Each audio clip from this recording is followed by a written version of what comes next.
ndị Igbo niile na-ege anyị ntị n'ụbọchị taa ndewonu. Onye narara anyị na obi Voice of the East bụ Emmanuel nke eji tọọbọdị wee mara, onye na-egosipụta mma niile dị n'ala Igbo. Anyị na ya nọ n'ụbọchị taa inwe mkpakọrịta gbasara tourism n'ala Igbo. Onye na-ewetakwa ndị gozi a bụ Nwaada Ụzọamaka. Geenụ ntị dịka anyị ga na-ekwu maka tourism n'ala Igbo. Nna nnọọ dị nọrịrị anyị n'ụbọchị taa. Keki mere. Adị m mma. Udo dị. Dịka nsi kpọọ gị tọọbọdị, ama m ndị ọzọ amachara onye Igbo. I nwere ike ịkọwara anyị onye Igbo? Afa m bụ Emmanuel Odama, mana eji tọọbọdị wee malụ m karịsịa. So ọtụtụ ndị na-akpọ m tọọbọdị, mana ndị malụ m ụlọ na-akpọ m Emmanuel Odama. Emmanuel Odama, daalụ sọ na ị bịara nọrịrị anyị n'ụbọchị taa. Dịka esi mara gị na ị bụ a tourist content creator n'ala Igbo, ọ bụrụ sọ n'ala Igbo na ebe niile. I nwere ike ịgwa anyị ihe kpalitere mmụọ gị iji banye na ihe dị otu a? So ife kpalitere mmụọ m iji wee banye n'ife tourism and ije njem gosipụta ife dị n'ala Igbo bụ na abụ m nwa Enugu, amụrụ m n'Enugu, and ọtụtụ oge achọrọ m ka m ga-esi wee pụọ Enugu gakwa n'obodo ndị ọzọ fụ ka ebe dị, tokwa na anọda na steeti ndị ọzọ, mana dịka oge si wee na-aga ọbụna efe nyerọ ma skuulu ekwerọ ka skuulu nọ na other steeti ekwerọ ka ịnabata m na the school. So atrai m ife niile m ga-atrai ka m pụọ Enugu, mana ọwa ọkọrọ o wee luo nu si mba ọ dị ka Enugu anụ a na-achọrọ ka m pụọ ebe a, na ọ dị ka onwe ife ọ chọrọ ka m mee ebe anụ a. So m wee fụrụ ntụtụ taa si n'ọkwa Enugu a na m ga-afụ isi ya niile, ebe ọbụla nọkwa n'Enugu a na m ga-afụ ya, gosiwezie ndị ụwa ihe nọ n'Enugu, ebe Enugu ekwọrọ na m ga-apụ. So ọ ya bịa kpaa m ji wee banye igosipụta ndị ụwa ihe nọ n'Enugu. Daalụ sọ na igosipụta ụwa niile ihe nọ n'Enugu, maka na anyị bụ ndị na-afụ ihe ndị na-ada emegasị. O nwedịrị ụfọdụ ebe anyị na-amarọ, anyị na-amata maka ihe ndị na-eji egosi ya. A sị na onwe ihe niile nọ n'ụwa, ihe niile nwere ihe ọma na-enwekwenu nke ọjọọ. Enwere ike ịgwa anyị mkpagbu gị onwe gị bụ a content creator nọ na tourism na-enwe dịka otu ị na-esi agagasị ebe niile igosipụta ndị mmadụ ihe nọ n'ala Igbo? Mkpagbu nke mbụ ga-abụ ego, maka na ije njem ikwesịrị ka ị nwee n'ego na ị ga-eji wee jee n'ebe ị kwesịrị ije. Anyị manụ ka obodo si wee dị ugbu a, ife niile tinyere ego, ma ịgba ụgbọala sef nke a na-akpọ public transport sef tinyere ego, ọ bụzikwa nke ịgbanye moto na ụgbọala gị. So ego eje ebe ọbụla a na-eje, ma ego a ga-eji wee kwụọ ụgwọ ọnụ, ego ga-eji wee lie nri o, ebe ọbụla ị na-eje tinyesila ego. Ọzọ dịkwa ka ibe ya bụ ya na-akpọ security, because anyị ma na otu obodo dị na ụfọdụ oge esi ndị mmadụ na ịchọrọ ije ebe a nọ na-asị gị kee maka ị ga-ejekwa wee bata kee ka ebe ahụ dị, asịkwa na ndị atọ ndị mmadụ ebe a na-atọ ndị mmadụ ebe a. So onye ọbụla ghọta ka obodo si wee dị. So that security bụ one big concern na ihe gbasara ije njem igosi ndị mmadụ ebe ọbụla ka obodo si wee dị. So ife ịbụ anụ na bụ nke kachasị na-akpagbu ma na indọstrị anyị ọnụ. Ihe na-achịkọwa kịta bụ na inweta ha n'ego obodo dị mma kịta, enwere ọzọ mkpagbu ọzọ ị ga na-enwe ma ị na-eme njem ga. Aga m asị na any urgent uke m nwetara, ma obodo adị mma o ma ọ dịrọ mma, aga m eme travel. Bigo achọpụtago m na o so n'ihe na-akpalite mmụọ m, o so n'ihe na-enye m obi aṅụrị. Ma m enwe ego ma m enwere ego, ọ bụrụ nke m ga-eji ụkwụ eji m ụkwụ jebe ya, ego batakwa ha anụ ụna, maka anyị dị na-egosipụta ndị ụwa ihe nọ n'ụwa. Ị na-eme nke ọma, na-asịkwana gị daalụ. Ịbịa n'obodo dị iche iche, enwere ihe eji mara obodo ahụ. Ma ikwuwe maka tourism, enwere obodo ndị nke bụ eji mmiri wee mara ha, enwere obodo ndị nke bụ eji ugwu wee mara ha, ya na ihe ndị ọzọ. Ị nwere ike ịgwa anyị ihe kachasị mkpa eji wee mara ala Igbo ma ekwuwe maka tourism?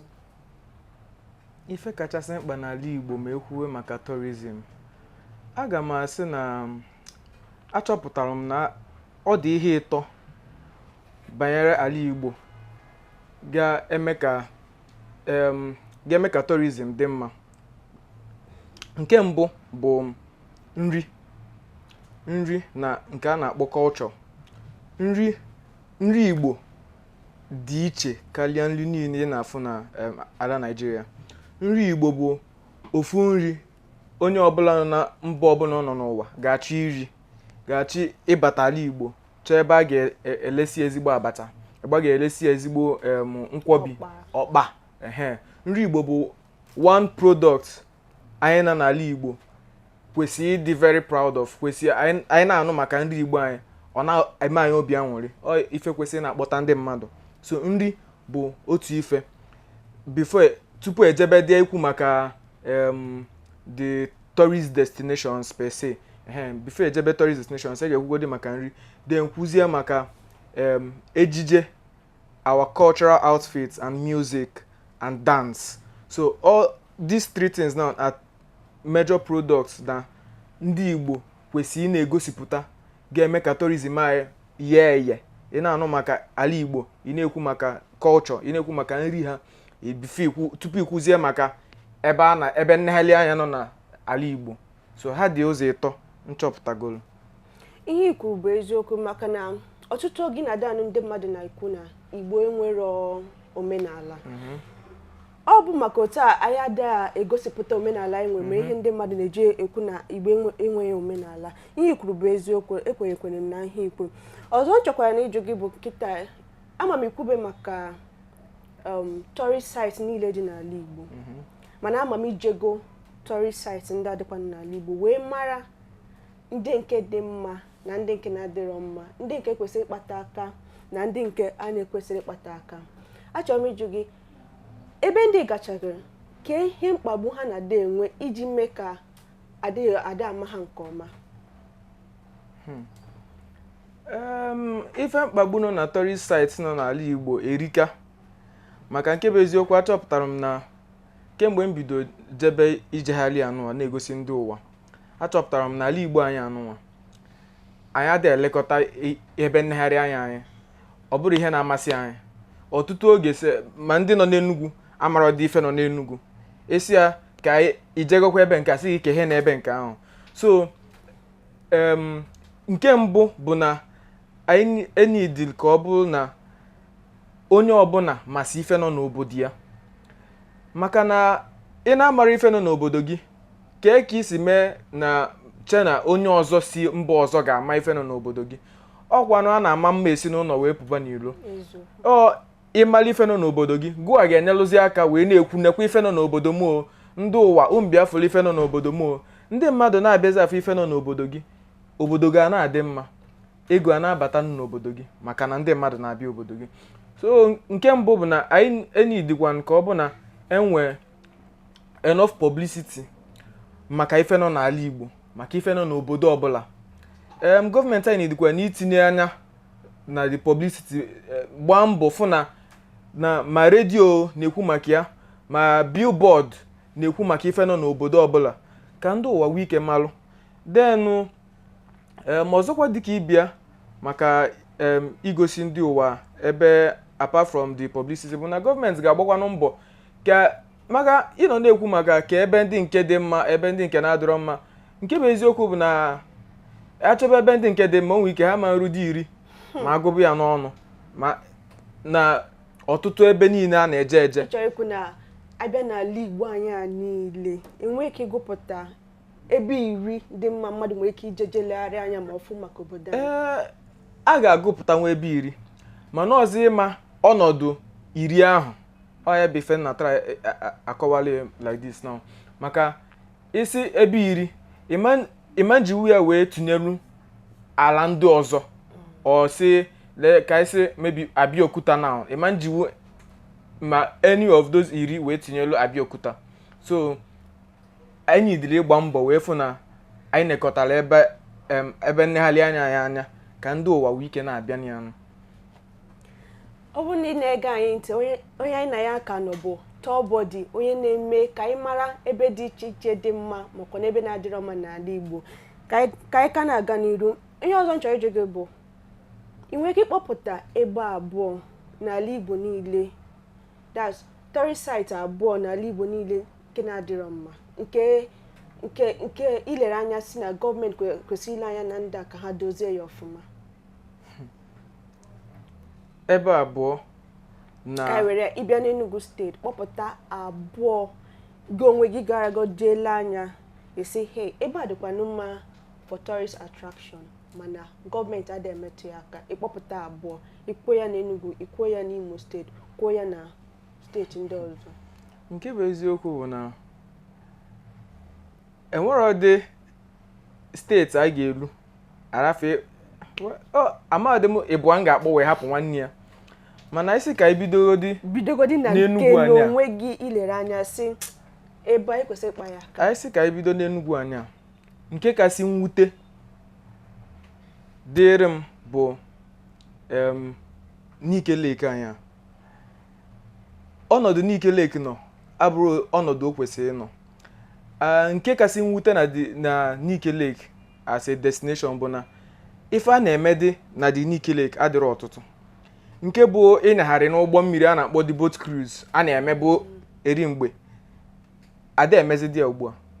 So ilute Nike Lake ọjọọ ịnyagharịzi anya ịma mmenwu ịnyagharị n'ụgbọ mmiri enwere ife a na-eme dị iche ị ga-emenwu si n'ebe anụ n'ebe atọka biko ịkpọrọ mmadụ si ya ka ije ebe anụ ọ dịrọzi anụ onwe ka ọ dị na ife nwa dịrọ mma. So gọọmenti na-edi itinye anya fụ na ihe na-eme ebe ahụ erika enwesị ma agụ iyi nọ na the lake agụ iyi anụ ekwesị ka edebe ebe ilute ị na-afụ ya ọ bụrụ ihe nkiri anya maka enweta n'afọ nụrụ agụ iyi enwekwa n'ụgbọ mmiri ọtụtụ ụgbọ mmiri sef ndị mmadụ ga-eji wee na-akpọgharị na the lake. Ọzọkwa dịka ịbịa bụ na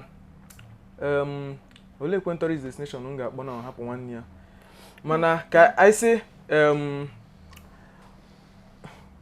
amaghịzi m ọzọ m ga-akpọ n'Enugu maka ha erika a na-ada eneta anya mana ka anyị jee no maybe Abia steeti nke Abia steeti bụ na enwebedị nke metụrụ aka ma Arochukwu waterfall waterfall nọ na Arochukwu ọkwa nke nwere 79 steps ebe ahụ dilapidated, if I will use that word, dilapidated.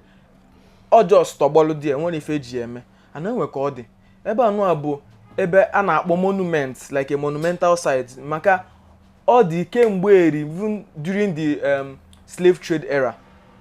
There's a slave trade route nọ na that Arochukwu ọtụtụ ndị mmadụ na-amarọ o kwesịrị ịbụ a prominent tourist site na Abia State na ala Igbo. Then ọzọkwa dịka ịbịa bụ ha na-agba mbọ anyway the War Museum nọ na Abia State ihe nke ebe a ji na-ewutekarị mbụ na ụbọchị nke anyị jere asaghị na ha nwere ọkụ tọọchị fon anyị ka anyị ji wee banye na War Museum. Odo na-efilukwa na ebe ahụ bụ federal government property mana gọọmenti nwere ọrụ ha kwesịrị ịlụ ka anyị ga-esi wee bịa a tourist destination dịka War Museum ọ bụ na ọkụ adịrọ na ya ilu ọsụsọ a na-asọ gị ijiri ekwentị gị wee gbanye ọkụ ị ga-eji wee na-afụ ụzọ ka a na-egosi gị ife a na-egosi gị o nwere nke ya bụ ife dị. Anyị sikwe na Abia steeti wee pụọ wee banye mebi Anambra or Imo steeti. Imo steeti nwere Crystal Lake Oguta nwee mmiri nke mmiri na-abụ na-abịakọta ọnụ onwere ife a na-eme ebe ahụ ọ just ịbanye ụgbọ mmiri wee ruo die. Anyị nụrụ na Ojukwu bunker n'ebe ahụ onwebe ihe a na-eme ọkwa ife nụrụ ife nọ n'ala Igbo achọpụtasị bịa mana ndị nke anyị chọpụtagoro achọpụta enwere ife eji ya wee na-eme ọ dị mwute. Imo steeti nwekwara ebe a kọrọ nkwụ ada palm nọ n'Imo steeti enwere ife eji ya na-eme ebe ahụ bụkwa na ebe kwesịrị na akpọta ọtụtụ ndị mmadụ ka a bịa na-afụ ka ife dị ebe ahụ fụ ka a si eme ọ bụrụ akwụ ka ha na-eme ọ bụrụ mmanụ ka a na-eme afụ ka a si eme all those things. Ndị mmadụ a na-appreciate ife anyị na-eme na this part of the world mana ọ dịrọ anyị sikwa ka isi Imo steeti wee pụọ banye Anambra steeti anyị jebe nụ Agulu Lake kwesịrị dị ka Nike Lake. Agulu Lake sọsọ ife a na-eme ebe ahụ bụ ịchụ aja. Ọtụtụ tourist destination nọ na ala Igbo onwere ebe nke ijere ịlafe ife ebe a na-achụ aja ọkasị ọ bụrụ ebe mmiri dị anyị kego otu ukwu osisi akwa red, akwa ọcha, akwa mmemme si ka atụba aja dị ya. Ilute ifu ebe ọkụkọ ekesịrị ọkụkọ n'elu, debe ewu, debe nri. Kee ka ndị mmadụ ga-esi wee jiri obi ọcha wee na-abịa ebe anụwa ma ọ bụrụ nchọ ka ndị mmadụ na-abịa ebe anụwa. So ife a ga-eme erika. Ezigbo na Anambra wee pụọ si ka eje Ebonyi steeti. Nke Ebonyi steeti bụ na Ebonyi steeti nwere ọtụtụ ebe, mana ọtụtụ ndị mmadụ amara dị ihe nọ n'Ebonyi steeti. Beach nọ n'Ebonyi steeti erika, mana ndị mmadụ amara maka ya. Ife ọtụtụ beach nọ n'Ebonyi steeti nwan sef just tọgbọlụ, onwere ife eji eme, aja ka a na-eje ekpo ebe ahụ. So ife a bụ a problem gara around na South East na ala Igbo, a na-enwe ka ọ dị, anyị need itinye anya, make sure, gbaa mbọ fụ na ebe nkiri anya anyị na ọ dịkwa nke o kwesị isi wee dị n'ụwa, ma maka ya emezikweni ya. Na nke a wutekwara m nnukwu maka na ebe ndị kpọchara, o nwere ọtụtụ ebe nke mmụọ a na-amara ọdị, nwekwenụ nke ndị mmakwanụ ebe ndị ekwesịghị imetụ ha aka. Ya na-ayọ ndị be anyị, ha biko, ọ bụrụ na onwe ha ga-eme ya ka eme ya ngwa ngwa. Dịka isi gaa ebe ndị afụcha ihe ndị afụkwana ihe gbawara gị obi, nke ihe nwere ike ịgwa ndị gọọmenti ka ha mee ka ala Igbo anyị dị mma, mekwe maka tourism. Nke mbụ dịka nsi wee kwugbuo bụ ịgba mbọ fụ na enwe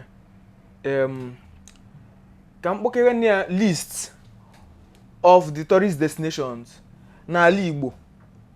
Ilute na steeti a enwe the list, enwesia list anụa, agba mbọ fụ na oke ka mbidogodi na ebe nlegharị anya dị iche iche.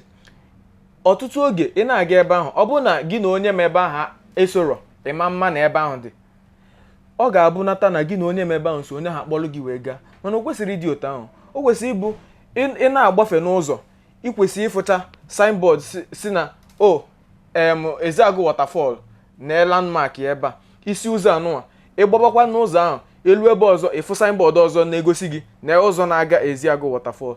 Mana o nwere ọtụtụ oge ọ na-abụ mkpọrọ ndị mmadụ na-aga igosi ha ebe nlegharị anya, ha sị m nna ị na-atọlụzọ anyị atọlụ, bikos o nweghị dị ife na-egosi na anyị na-aga ebe dị otu anụwa n'ime ọfịa ka anyị na-aga. Ịntanetị adịrọ, enweghị ife ị ga-emenwu. So ọ bụ na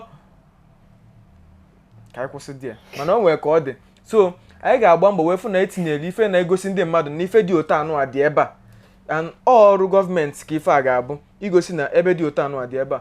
Nke ọzọkwa bụ ịgba mbọ fụnụ na etinyere ụzọ, maka ọtụtụ oge ebe nlegharị anya ahụ ụzọ adịrọ.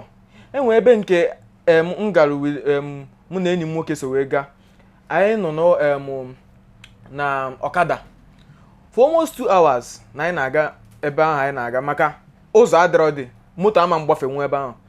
Ọkada ka anyị bara wee gaba ebe nwa anyị kwesịrị ịga. So a ga-agba mbọ wee fụkwa na arụsịrị ụzọ gabanụ ebe nlegharị anya ahụ, maka o nwere ka mmadụ ga-esi wee si obodo ya wee bịa na ịbịa fụ ebe nlegharị anya na nke gị, o buru arụ mgbu wee nawa, buru isi ọwụwa, o jesịa obi ama nkwụ ya wee bịa ụbọchị ọzọ.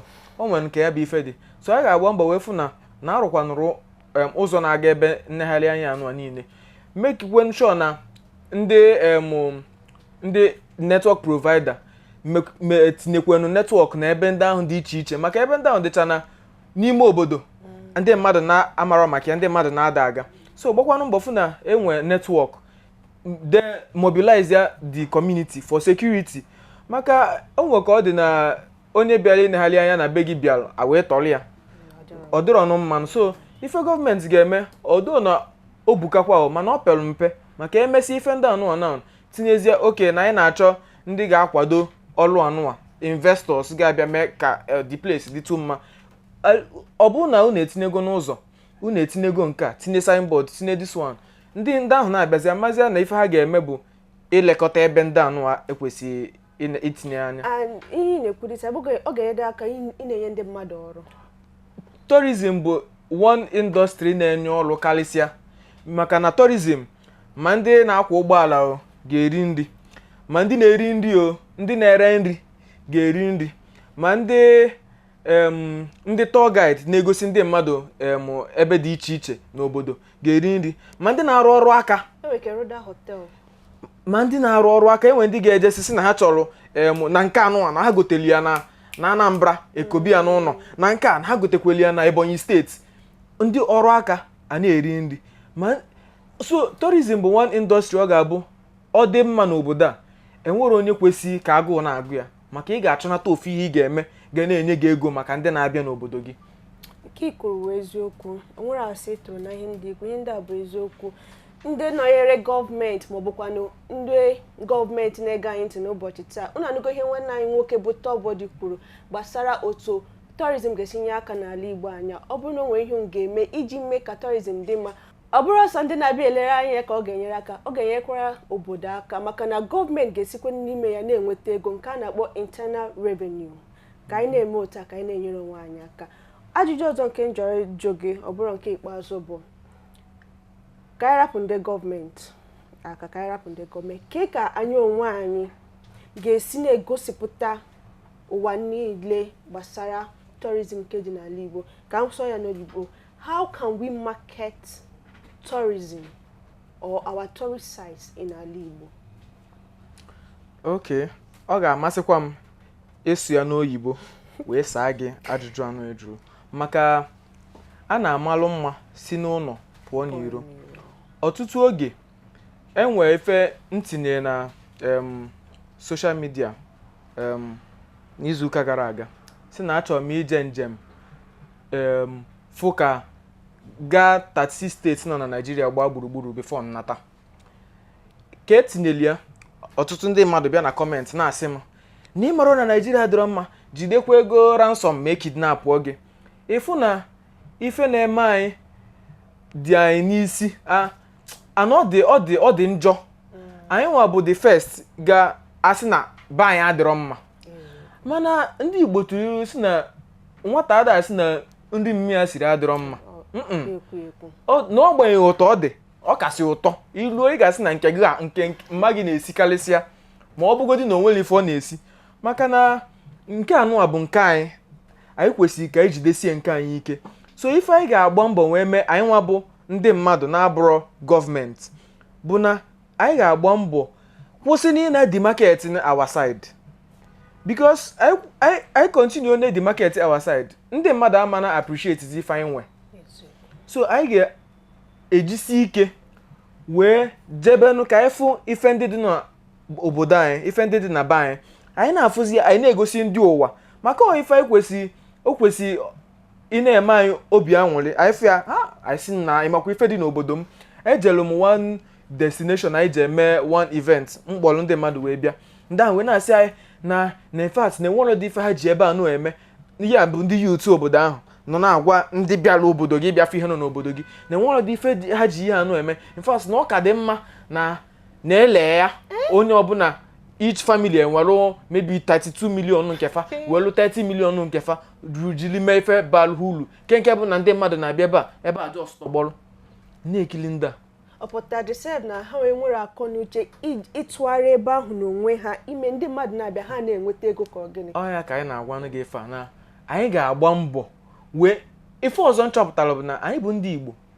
anyị ada eje njem anyị ada eme travel ide afụ ka ebe ndị ọzọ dị ife anyị nọ bụ nke a bụ nke anyị nọdụ na be anyị mana ọgwa na ije njem ifu ka ebe ndị ọzọ dị ifu na ife nwekwa na obodo gị na ala nke gị kakwa na ife ndị anụwa mana ha ji eme akpapụta ego mana nke gị onwere ife iji eme ihe nọ bụ abịa na be anyị eme na nka ese na foto ijekwa ọtụtụ ebe nkiri anya asị gị na ga-ese na foto na ga-emekwa na vidio oleekwan ka ndị mmadụ ga-esi wee mara na ebe anụ dị na be gị oleekwan ka ọ ga-esi wee nye gị ego gụwa nwa obodo ife anyị ga-eme eri ka anyị ga-agba mbọ wee fụkwa nna anyị jebelu be anyị wee gosipụta ndị ụwa ihe nọ na be anyị na-egosikwanụ ndị ụwa ihe nọ na be anyị nwa adịkwanụ proud of ife nọ na be anyị maka igosiri ndị mmadụ na ịkpọ obe gị okpokọrọ ọ bụrụ okpokọrọ igosi ndị ụwa na onwerekwa ife iji ife eme ha ejiri ya wee na-egwu n'egwunu so anyị ga-agba mbọ wee fụ na anyị bu n'ube anyị n'isi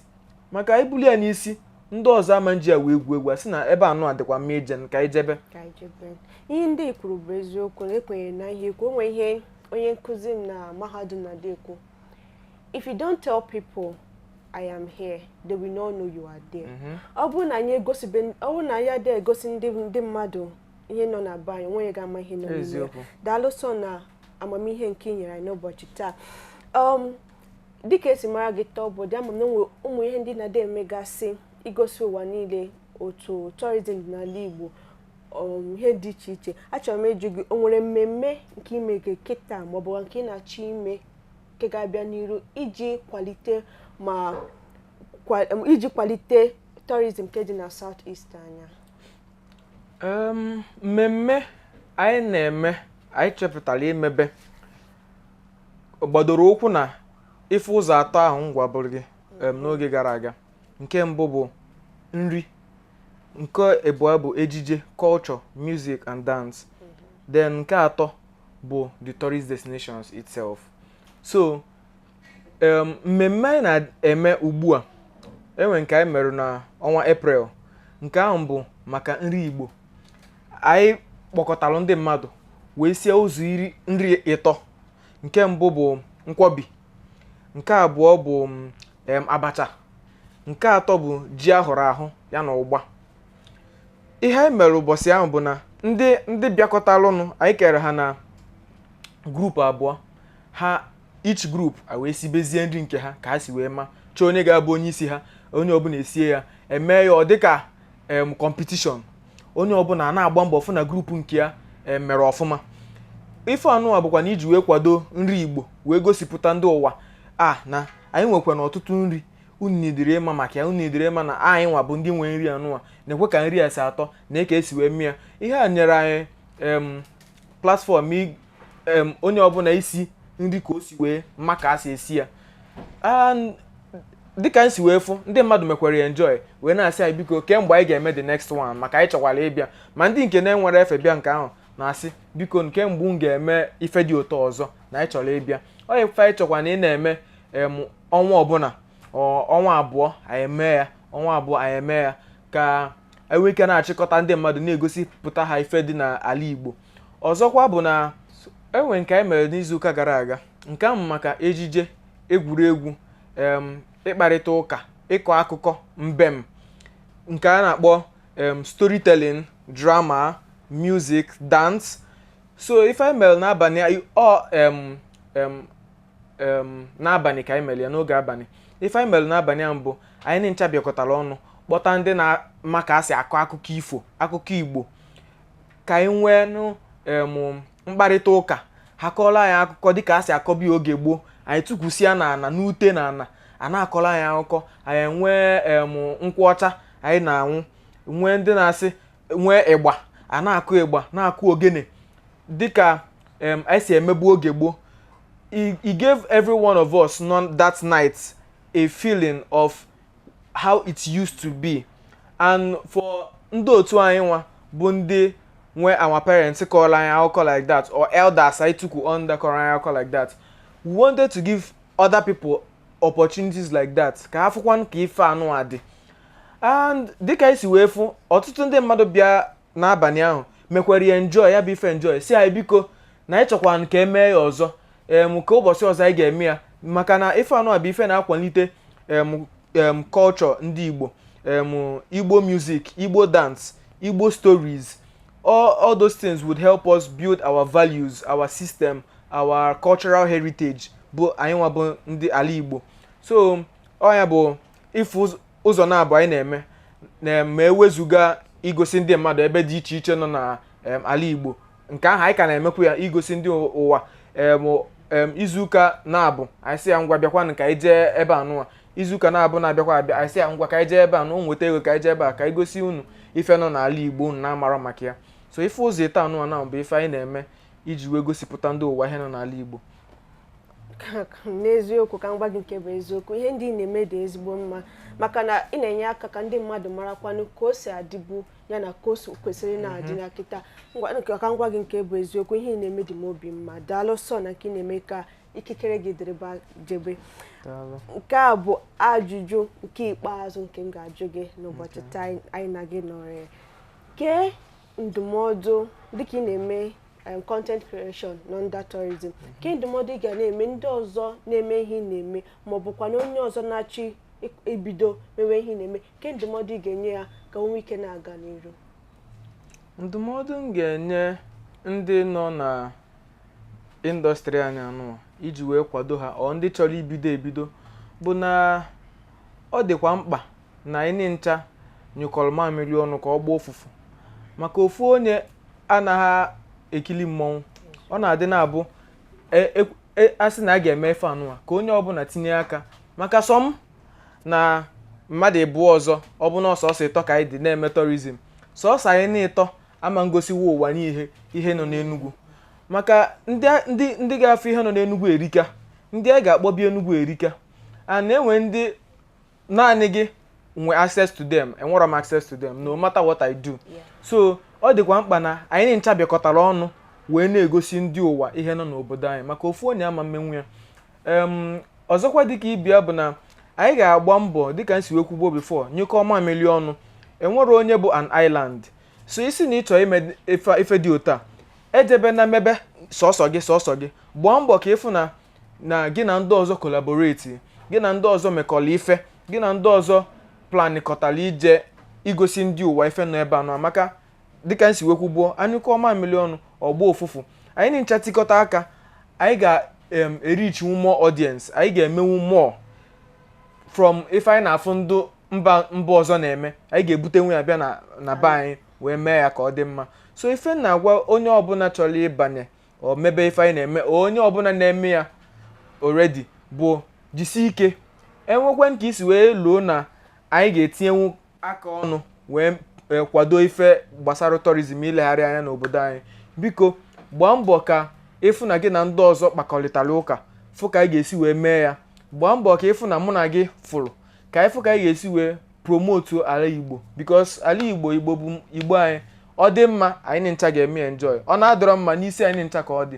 so anyị ga-agba mbọ wee fụ na anyị mere ike anyị gbakọta ọnụ tụgharịa uche ọnụ wee fụ ka anyị ga-esi wee kwado ife anyị na-eme na ala Igbo daalụ sọ na nke mere ka anyị mara ya na ihe ndị ị na-eme anyị na-ayọkwa ndị ọzọ na-emekwa ihe ị na-eme ka ha bịakọta ọnụ ka unu mee ya ka ọ dị mma na-asị gị ndewo ndị Igbo na-ege anyị ntị ya na ndị ọzọ na-ege anyị ntị nọ n'ala Igbo nọkwa na mba ọzọ na-ege ihe anyị na-ekwu n'ụbọchị taa unu anụgo n'ala Igbo anyị tourism adịrọzi mma a na-achọ enyemaka ka unu nye aka iji na-akwalite tourist centers niile dị n'ala Igbo unu afụgo anyị na nwanne anyị nwoke bụ Tobody kwuru n'ụbọchị taa onye na-elegharị anya onye na-aga na-egosi anyị ihe nlegharị anya dị n'ala Igbo ya na ihe ndị ọzọ dịka ejije nri egwu na ndị ọzọ iji na-akwalite obodo anyị ọ bụrụ na onwe otu ga-esi nyerekwana ya aka iji kwalite tourism n'ala Igbo anya inwe ike kpọọ ya dịka ị na-ege anyị ntị dịka ị na-enyekwana aka n'ịkwalite obodo anyị na-asị unu daalụnụ ka ọ dị na mgbe ọzọ echefukwala onye wetara unu ozi a bụ Nwaada Ụzọamaka.